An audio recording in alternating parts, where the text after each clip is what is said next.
உலக தமிழ் மக்கள் அனைவருக்கும் எனது அன்பான வணக்கம். இன்றைக்கி நாம் எங்கே இருக்கோம் பார்த்தீங்கன்னா, திருவண்ணாமலையில் இருக்கோம். ட்ரெயினில் வந்து இறங்கியாச்சு ராமநாதபுரத்துலேருந்து. எதுக்காக வந்திருக்கோம் அப்படின்னா, இயற்கை விவசாயத்தில் நம்ம இறங்கியிருக்கோன்னு உங்களுக்கே தெரியும். ஆனால் இயற்கை விவசாயத்துக்கு முக்கியமான என்ன தேவை அப்படின்னா இயற்கை உரம் தான். இயற்கை உரம் தயாரிக்கிறத பற்றி யூடியூப்பில் நிறையா சொல்லியிருக்காங்க. ஆனால் அதெல்லாம் பார்த்துட்டு நம்ம எதுவும் பண்ண முடியாது. ஏட்டு சுரக்கா கூட்டுக்கு உதவாது. அதனால் நம்ம ஒரு ஆசான்ட்டு கற்றுக்கணும் அப்படிங்கிறதுக்காக நேரில் வந்து இங்கே வந்து நம்ம கற்றுக்கணுன்னு திருவண்ணாமலை வந்திருக்கோம். திருவண்ணாமலையில் ஈசா மண்காப்போங்கிறதுலேருந்து ஒரு அமைப்பு இருக்குது. அதில் இருந்து 14 வகையான இயற்கை உரம் தயாரிக்கிறத பற்றி இன்றைக்கி வந்து ஒரு கிளாஸ் இருக்குது. காலையில் 9 மணிலேருந்து 5 மணி வரைக்கும் நல்லவன் பாளையம்ங்கிற ஏரியாவில் அந்த கிளாஸ் இருக்குது. அதுக்காக தான் நம்ம இப்போ வந்திருக்கோம். இப்போ நம்ம நேராக அங்கே போயிட்டு அங்கேருந்து மற்றதெல்லாம் பேசுவோம். நல்லபடியாக நம்ம நல்லவன் பாளையத்துக்கு வந்தாச்சு. வந்தோடனே இங்கே சாப்பிட்டாச்சு. காலையில் நம்ம சாப்பிட்டாச்சு. இப்போ நம்ம இங்கேருந்து இப்படியே நேராக நடந்து போக வேண்டியது தான். பரவாயில்ல, இங்கேயோட விலையெல்லாம் இங்கே ரொம்ப கம்மியாக தான் இருக்குது. வேறு எதுவுமே கிடைக்கல. காலையில் மணி இப்போ 7:30 தான் ஆகுது. சாப்பிட்றதுக்கு எதுவும் கிடைக்கல. அதனால் நம்ம ஒரு 3 இட்லி மட்டும் சாப்பிட்டாச்சு. இங்கே நடந்து போகிறேன். இன்னும் கொஞ்சம் தூரம் நடந்து போகணும். போயிடுவோம்.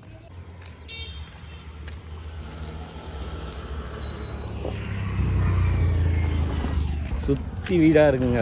நடுவில் பார்த்தா விவசாயம். நல்ல ஒரு சூப்பரான ஒரு பிளேஸாக இருக்குது.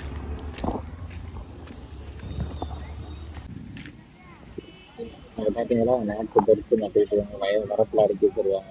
பார்த்து ரொம்ப வருஷம் ஆச்சு. நல்லா இருக்கு.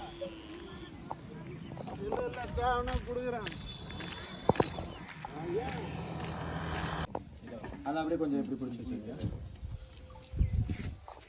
18 பேர். அங்கே எத்தனை பேர் இருக்கீங்க? 2, 4, 6, 8, 5 கிலோ கணக்குனே. இது குவான்டிட்டி அதிகமாக சாணத்தை கரைங்க. பாதி நுண்ணுயிர் இல்லைங்க. இதுல என்ன மீத்தேன் வாயு என்ன வெளியேறும்? மீத்தேன் வெளியேறும்ல. நீங்க வாக்குல வந்து அப்புறம் பஸ்ட் பண்ணிடாது இதுல போட்டு. சரிங்களா? காளை மாடு கரைக்கலாமா?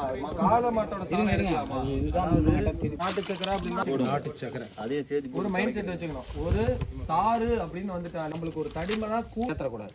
என்னது சிட்ரஸ் ஃபேமிலி தான் அந்த மாதிரி சேர்த்துறாது. மொத்தம் 200 கிலோ மாதிரி பூ வைக்கிற இடத்துல. அடுத்தது எப்படி வாசல் தெளிச்சிருக்கோமா, கோலை போட்டிருக்கோமா, அந்த மாதிரி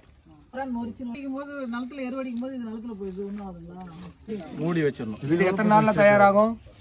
அடுத்தது புங்க இலை, சீத்தா இலை, ஊமத்தை, அப்புறம் நொச்சி, அப்புறம் எருக்கு. இது 6 வந்து சிறப்பு. இது 6 துத்தி. இது வந்து துத்தி. இந்த மாதிரி ஒரு 6 இலைகள் வந்து ரொம்ப சிறப்பா இருக்கும். இது எல்லாம்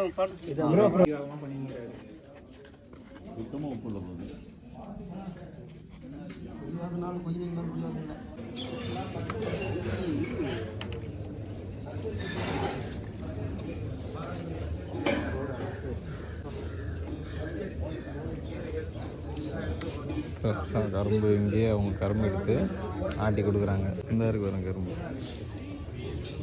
இங்கேருந்து அப்படியே கரும்பு எடுத்து உடனே இங்கே இதுக்காண்டி காய்ச்சுறாங்க. கரும்பு சக்கரை காய்ச்சிக்கிட்டு இருக்காங்க.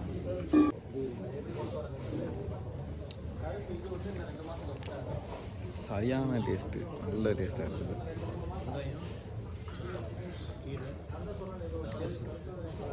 இயற்கையான முறையில் விளைய வச்சு சாப்பிடும்போது அதோட டேஸ்ட்டே தனியாக இருக்குது. சொன்னாலும் உங்களுக்கு புரியாது, சாப்பிடும்போது தான் தெரியும். இங்கே பார்த்தீங்கன்னா ஃபுல் அண்ட் ஃபுல்லு இயற்கை விவசாயம் தான். அவ்வளோ அழகாக இருக்குது பாருங்கள். இதெல்லாம் பார்டர் செக்யூரிட்டி போஸ்ட். நல்லவன் பாளையத்துக்கு போயிட்டு நல்லபடியாக வந்துட்டேன். ரயில்வே ஸ்டேஷன் வந்தாச்சு. நம்ம அப்படியே ட்ரெயின் ஏறி வீட்டுக்கு போக வேண்டியதான். ஒன் டே கிளாஸு நல்லபடியாக போணுச்சு. கிளாஸில் எல்லாமே வந்து நல்லா கற்றுக் கொடுத்தாங்க. ரொம்ப புரிகிற வகையில் இருந்துச்சு. நமக்கு சில பேரை பிடிக்கலைனாலும் அவங்கக்கிட்ட இருக்கிற நல்ல விஷயங்களை நம்ம எடுத்துக்கணும்.